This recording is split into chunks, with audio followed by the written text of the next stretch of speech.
Yes, du coup, je vais te montrer comment j'ai pu créer une campagne d'emailing totalement, sur mesure via, quelques outils. Donc les principaux, c'est System.io, Make et Airtable. Donc pour le moment, c'est très basique, mais ça t'évite d'utiliser du coup des outils payants. Si jamais tu veux pas payer, tu pas la structure pour et ça permet aussi d'avoir quelque chose qui est, 100 flexible pour toi. En fait, donc pour faire ceci déjà, nous, la base de notre campagne, c'est du coup, à partir du moment où une personne du coup, elle va, s'inscrire pour récupérer un lead magnet. Donc le lead magnet qu'on a fait, pour les coachs, OK? Donc à partir du moment où elle récupère nous, on récupère ces informations-là, on veut du coup les envoyer sur notre base de données Airtable. OK? Donc on récupère un certain nombre d'éléments. Email, le nom, le prénom, numéro de téléphone, le tag, date d'inscription. OK.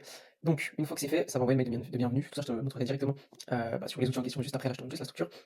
Une fois que le mail de bienvenue est envoyé, on va du coup mettre à jour notre donnée donc pour que la date de la prochaine relance en fait soit modifiée, qu'on ajoute un jour.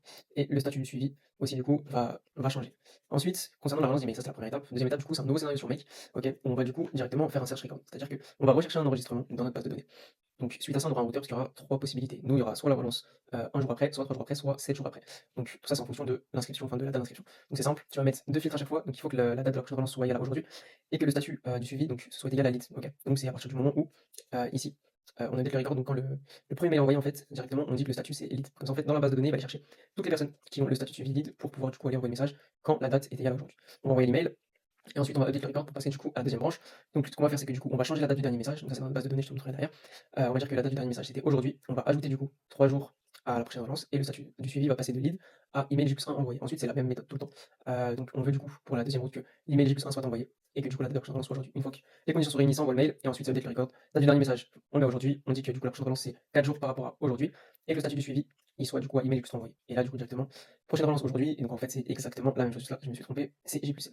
Ok, une fois qu'on est là, je vais pouvoir te montrer directement, hop, le e-book, enfin le tunnel de vente. Donc voilà, c'est tout simple. Donc il remplit plusieurs informations. Le tag, comme tu vois, qui était ici, il est mis automatiquement en fait en fonction du tunnel de vente que tu choisis. Ça te permet toi d'ailleurs de pouvoir segmenter en fait tes séquences d'emails et du coup ton audience tout simplement. Donc voilà, en fait la personne va remplir directement ici ce formulaire. Et donc ce que ça va faire directement là, donc ça c'est une base de données. Donc ça va envoyer, hop, ici, ça va envoyer du coup, ça va récupérer les données directement de system.io pour les récupérer ici, les mettre dans mon table pour update mon record, envoyer mon mail.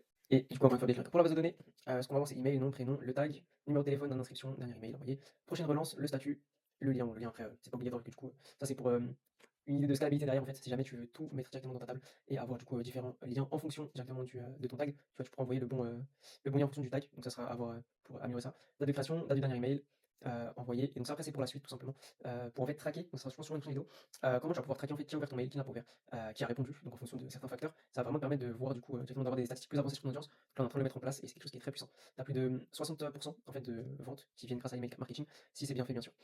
Donc nous on était donc ici, donc à la fin ça va tout simplement envoyer ton premier mail et du coup modifier le record. Ok. Une fois que c'est fait, tu as du coup les relances directement de lead magnet. Donc là c'est ce que je te disais, donc ça va rechercher ton record ici, tu vas avoir ton routeur donc, par rapport au filtre, donc on veut que la date de la prochaine relance soit avant ou égale à aujourd'hui et que le statut du suivi soit sémantiquement pareil que email était, J+1 envoyé. Et donc là après, donc ça c'était pour J+3 mais J+1 c'est la même chose, J+7 c'est la même chose, etc., etc. Si on regarde ici notre base de données, tu vois, hop, pardon, si on regarde la base de données, donc les trois sont les mêmes, ça va du coup dire que le dernier email envoyé c'est aujourd'hui et que la date de la prochaine relance c'est en fait par rapport à la prochaine relance, tu mets aujourd'hui.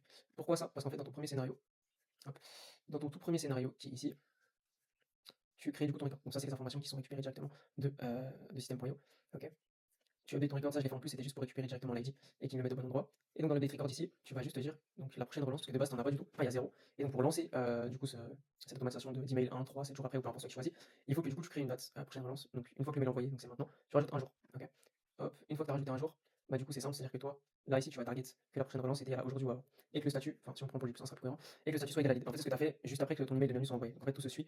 Tu peux choisir les jours, moi j'ai mis 1, 3, 7 tout simplement. Et du coup, concernant le suivi des emails, pour t'expliquer rapidement comment ça fonctionne, de toute façon, je ferai une vidéo vraiment complète dessus. Si on repart ici, en fait, hop, hop, on va prendre ça, faut que je te montre. Suivi, ouverture, email. En fait, pour ça, c'est que dans ton email, tu vas avoir une image invisible.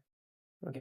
Et du coup, si ouverture du mail, en fait, l'image va, va se charger. En fait. C'est-à-dire que du coup, c'est une image invisible pour pas que ça pollue directement ton mail. Et du coup, si l'image se charge, bah, ça veut dire que du coup, l'email il est ouvert. Ok. Et toi, en fait, ce que tu vas venir target, tu vas target si est-ce que l'image elle est chargée ou pas. Si oui, là il s'ouvre, et sinon, bah, email ouvert.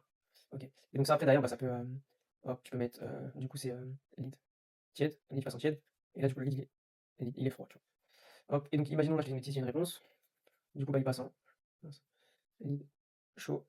L'objectif après, c'est du coup automatiser les, les réponses via ChatGPT, tu vois. Et donc après, on va pouvoir configurer du coup un GPT qui va s'occuper en fait directement de l'emailing et de pouvoir répondre à certaines questions ou à certains mails tout simplement.